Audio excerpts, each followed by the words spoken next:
2 টাকার হোটেলে গরুর গোস্ত দিয়ে ডাউল দেন পেটটা ভরে ভাত খাওয়া যায়। সাজানো গোছানোর চেয়ার টেবিলে বসে খাবার খাচ্ছে শিশু সহ একদল নারী পুরুষ। মেহমানদারি করছেন কিছু তরুণ ও যুবক। দেখে মনে হবে কোনো অনুষ্ঠানে খাওয়া দাওয়া চলছে, তবে এটি কোনো অনুষ্ঠানের আপ্যায়ন নয়। যারা খাচ্ছেন তারা অসহায় ও শ্রমজীবী মানুষ।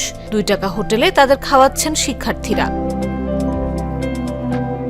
সপ্তাহে 2 দিন এই হোটেলের নামমাত্র 2 টাকা দিয়ে অসহায় ও শ্রমজীবী মানুষ দুপুরে পেট ভরে খেতে পারেন। বাড়িতে রান্না করা সাদা ভাত ও ভুনা খিচুড়ির সঙ্গে থাকে খাসি, গরু ও মুরগির মাংস। আরও থাকে ইলিশ, মুড়ি ঘন্ট ও ডাল। খাওয়া শেষে কোনো কোনো দিন থাকে মিষ্টি ও পান সুপারির ব্যবস্থা। প্রতিদিন বিশেষ এই হোটেলে 60 থেকে 70 জন শ্রমজীবী খেতে পারছেন।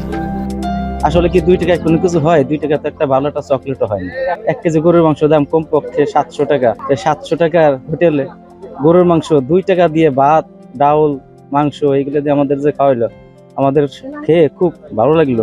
দ্রব্যমূল্যের ঊর্ধ্বগতির বাজারে মাছ মাংস খাওয়া অসহায় শ্রমজীবী মানুষের জন্য দুঃসাধ্য হয়ে পড়েছে। এদের কথা চিন্তা করে রাজবাড়ীতে 2 টাকার হোটেলটি গড়ে তুলেছেন মাহিন শিকদার, মনিরুল হক আকাশ, রাব্বি শেখ সহ কয়েকজন শিক্ষার্থী।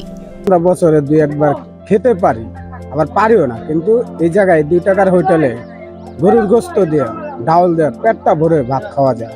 আমরা সহজে কিনতেও পারি না বা খাইতেও পারি না। যাই হোক, এরা 2 টাকার হোটেল থেকে খাওয়াই যে পেট ভরে খাইছি, আরো যাতে ভবিষ্যৎ খাওয়াইতে পারে, সেই জন্য এদের জন্য ধন্যবাদ। হোটেলটি রাজবাড়ী শহরের রেল স্টেশন সংলগ্ন ফুলতলা এলাকায় অবস্থিত। স্টেশন সংলগ্ন হওয়ায় দেশের বিভিন্ন স্থান থেকে কাজের সন্ধানে আসা শ্রমজীবী, রিক্সা চালক ও অসহায় মানুষ দুপুরে এখানে খেতে পারছেন। 2 টাকা মানে দিলে কোনো দোকানদার নিতে চায় না। 2 টাকা পাইলে পরে 2টা চক্র ধরায় দেয়। এই মোটিভটা কাজে লাগাই আমরা হোটেলের নাম নির্ধারণ করছি 2 টাকা হোটেল, যাতে 2 টাকা একটা নোট দিয়ে আমাদের এখানে এসে খেতে পারে। শুধুমাত্র নামমাত্র 2 টাকার হোটেল, আমরা যে প্রত্যেকের কাছ থেকে টাকা নিচ্ছি বিষয়টা এমন। ইলিশ মাছ, খাসির মাংস, মুরগির মাংস সহ মিষ্টি, পান সুপারি এরকম আয়োজন করেছি এবং তারা আমাদের এই হোটেলে এসে খেয়ে খুব খুশি হয়েছে। সরেজমিনে দেখা যায় একদল তরুণ যুবক রাজবাড়ী রেল স্টেশন সংলগ্ন ফুলতলায় রাস্তার একপাশে চেয়ার টেবিল সাজিয়ে রেখেছেন। টেবিলে রয়েছে পানির জার, ওয়ান টাইম প্লেট ও গ্লাস।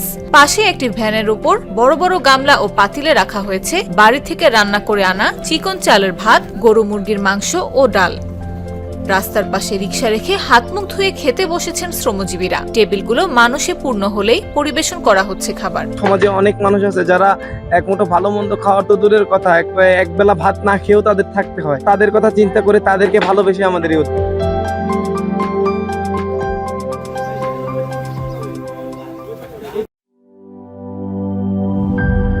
নাটা ডেইলি আর পানীয়র এক অসম কম্বিনেশন ড্রিঙ্কো। চিল থাকতে চান? ড্রিঙ্কো চা বান।